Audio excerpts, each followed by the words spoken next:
எல்லா பயிரையும் வந்து காப்பாற்றிட்டாங்க அப்படின்னு சொல்லிட்டு ரொம்ப பாராட்டுறாங்க நம்ம பைரவியை. எல்லாருமே இதை பார்த்துட்டு வந்து செம்மையாக வந்து தாங்க முடியாமல் வந்து செம்ம டென்ஷன் ஆகுறாங்க. மகா இப்படி பண்ணிட்டாளே அப்படின்னு சொல்லிட்டு தனியாக வந்து என்ன பண்ணுறாரு, நம்ம வந்து ஆறுமுகம் வந்து நன்றி சொல்கிறாரு பைரவிக்கு. நீ இல்லைன்னா என் வாழ்க்கை என்ன ஆகுறதுன்னு தெரியாது பைரவி, என் பயிர்களை மட்டும் இல்லை என்னையும் நீ காப்பாற்றிட்ட அப்படின்னு சொல்லிட்டு அப்படியே நன்றி சொல்கிறாரு. உன் காலில் கூட வேளாச்சு, நீ வேற என்ன பண்ணிட்டு இருக்க நீ அப்படின்னோடனே, பின்ன என்ன உன் கை காலை நினச்சி கூட நான் சொல்கிறேன், நிச்சயமாக சொல்கிறேனே, ஒன்றை மாதிரி ஒரு பொண்டாட்டி கிடைக்க நான் கொடுத்து வச்சுருவேன், ஆனால் ஒன்றை மாதிரி ஒரு ஹஸ்பண்ட் கிடைக்க எந்த பொண்ணுக்கும் தேவையில்லாதது அப்படின்ற மாதிரி சொல்கிறாங்க. நான் எவ்வளோ நாளாக உங்ககிட்ட கேட்டுட்ருக்கேன் டைவர்ஸ் வேணும்னா, இப்படி ஒரு டைவர்ஸ் பண்ண முடியும் நீங்கே சொல்லு, இந்த மாதிரி ஒரு பொண்ணாக இருந்துட்டு ஒன்றை போய் நான் டைவர்ஸ் பண்ண முடியுமா, அதெல்லாம் என் வாழ்நாள் ஃபுல்லாக நான் நடக்கவே நடக்காது, நான் உன் கூட தான் எப்போவுமே இருப்பேன், சந்தோஷமாக இருப்பேன் அப்படி சொல்லிட்டு போகிறாரு. அதை கேட்டு வந்து ஒன்றும் புரியாமல் யோசிக்கிறாங்க பைரவி. இங்கே வந்து என்ன பண்ணுறாங்க, இந்த மாதிரி டாக்டரே நான் வந்து இந்த மாதிரி வந்து மலை உச்சிலேருந்து குதிச்சிட்டுமா அப்படின்னு சொல்லிட்டு கேட்டுட்ருக்காங்க வந்து சிந்து. அதை பார்த்துட்டு ஒன்னாலாம் எல்லாம் பண்ண முடியாதுன்றாரு. ஒரு கட்டத்தில் வந்து தெரியாமல் வந்து அப்படியே வந்து குதிக்கிற மாதிரி பண்ணுறாங்க. அதுக்கப்புறம் நீ இங்கே தானே இருக்க, ஒழிஞ்சிருக்க அப்படின்னு சொல்லிட்டு கேட்டுட்டு எழுப்புறாரு. அப்புறம் ஃபோன் வருது நம்ம சிவாவுக்கு. சிவா ஃபோன் பேச போகிறதால சிந்து அங்கே நின்றுட்டு இருக்கிறதால கரெக்டாக ஸ்னேகா வந்து அவங்கள தள்ளி விட்டுறாங்க. உடனே வந்து சிந்து போய் உருண்டு போய் கீழே விழுந்துடுறாங்க. அதை பார்த்துட்டு சிவா பயங்கரமாக அலறி துடிக்கிறாரு. அவரால் தாங்கிக்க முடியல, சிந்து அப்படின்னு சொல்லிட்டு கதறிக்காரு அழறாரு. பார்த்தா வந்து ஸ்னேகா தள்ளி விட்டதில் சிந்து வந்து ஒரு இடத்துல போய் மாட்டிக்கிறாங்க. அதுக்கப்புறம் டாக்டர் என்னை காப்பாற்றுன்னு சொல்லிட்டு கத்துறாங்க. ஓடி வந்து பார்க்குறாரு. பார்த்தா ஒரு இடத்துல வந்து சிந்து தொங்கிட்டு இருக்காங்க.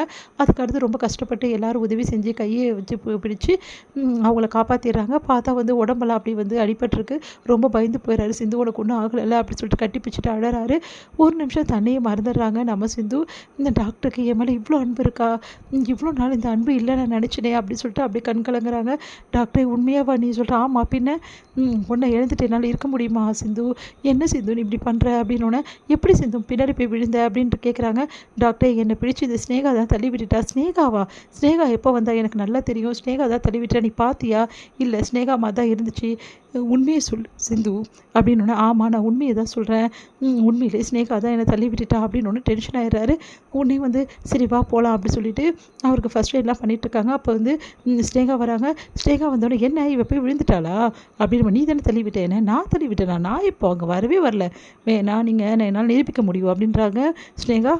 இங்கே பார் ஸ்னேகா, ஒருவேளை நீ தான் வந்து சிந்துவை தள்ளி விட்டுருந்தேன், உன்னை நான் சும்மாவே விட மாட்டேன், அவள் யாரையோ பார்த்து தப்பாக சொல்கிறா, நான் ஒன்றும் யாரையும் தள்ளி விடலை, வேணா இங்கே கேட்டுங்க, இங்கே இருக்க ஸ்டாப் கிட்ட கேளுங்க, இங்கே விட்டு நான் இங்கேருந்து போனேன்னா, இல்லை மேடம் நீங்கள் போகல பார்த்தீங்கல்ல, நான் எங்கே போனேன், இவ ஏதோ வளர்றான்னு சொல்லிட்டு நீ வந்து கேட்டுட்ருக்கியா அப்படின்னு சொல்லிட்டு சிந்து போகிறாங்க. நீ என்ன உண்மை சொன்னாலும் அதை எப்படி மறைக்கணும் எனக்கு தெரியும், இன்றைக்கி நீ தப்பிச்சிட்ட, இன்னொரு நாள் நீ தப்பிக்கவே முடியாதுடி அப்படி சொல்லிட்டு ஸ்னேகா வந்து யோசனை பண்ணிகிட்டே போகிறாங்க.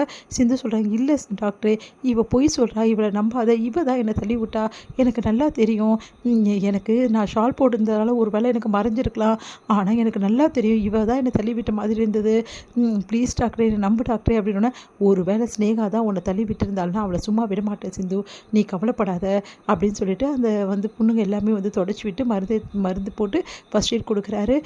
டாக்டர் எனக்கு ரொம்ப டயர்டாக இருக்குது டாக்டர், இப்போ ஒரு இன்ஜெக்ஷன் பண்ணுறேன், நீ நல்லா தூங்கிடுவே சிந்து அப்படின்னோடனே, டாக்டர் என் பக்கத்துலேயே இரு டாக்டர், என்னை விட்டுட்டு போயிடாது டாக்டர், எனக்கு ரொம்ப பயமாக இருக்குது டாக்டர்னு அழறாங்க. ஐயோ நான் போகவே மாட்டேன், நீ எனக்கு எந்த பேஷண்ட் தேவையில்லை, உன் கூடவே தான் இருப்பேன், நீ கவலையே படாத அப்படின்னு சொல்லிட்டு பக்கத்துலேருந்து ஆறுதலாக அவங்கள தூங்க வச்சுட்டு அவங்க பக்கத்துலேயே உட்காருவார். ஒரு வேளை சிந்து சொன்னது உண்மையா, ஸ்னேகா தான் வந்து சிந்துவை தள்ளி விட்டாளா, அந்தளவு அவள் பண்ணியிருப்பாளா, ரிஸ்க் எடுத்தாலும் எடுத்திருப்பாளா, அந்தளவு போயிருப்பாளா அப்படின்னு சொல்லிட்டு யோசனை பண்ணிகிட்டே இருக்காரு. இருந்தாலும் ஜாக்கிரதையாக பார்த்துக்கணும், ஸ்னேகாவால் சிந்துக்கு ஆபத்து நிறைய இருக்குது, ஒரு வேளை ஸ்னேகா தான் இதை பண்ணியிருந்தாள்னா அவளை நான் சும்மாவே விட மாட்டேன் அப்படின்னு சொல்லிட்டு யோசிக்கிறாரு. உடனே வந்து சிந்து வந்து விழுந்தது, அதே மாதிரி நம்ம சிவா வந்து கத்தனது எல்லாத்தையும் யோசிச்சு பார்க்குறாரு. ஒரு நிமிஷம் சிந்து இந்த உலகத்தில் இல்லைன்னு தெரிஞ்சோடனே என் மனசுப்பட்ட பாடு எனக்கு மட்டும்தான் தெரியும், ஒரு வேளை சிந்துவை நான் விரும்ப ஆரம்பிச்சிட்டேன்னா என் மனசு சிந்து இருக்காளா, அது எப்படி இருக்க முடியும், அவள் என்னை ஏமாற்றி கல்யாணம் பண்ணாலே, அவள் எப்படி என் மனசில் வர முடியும், வர்றதுக்கு சான்ஸ் இல்லையே, இப்போ என்ன பண்ணுறது எனக்கு ஒன்றும் புரியலையே, ஒரு வேளை சிந்துவை நான் விரும்ப ஆரம்பிச்சிட்டேனா அப்படின்னு சொல்லிட்டு அவர் கேள்வி கேட்டுக்கிறாரு. வந்து சிந்துவை பார்க்குற, சிந்து வந்து நல்லா இருந்து தூங்கிட்டு இருக்காங்க. அதை பார்த்து வந்து சிவா வந்து டாக்டர் நான் அவங்க கத்துனது விழுந்ததெல்லாம் நினச்சி பார்த்துட்டு மனசு கஷ்டப்படுறாரு. சிந்துவை பார்த்துக்கிட்டே இருந்துட்டு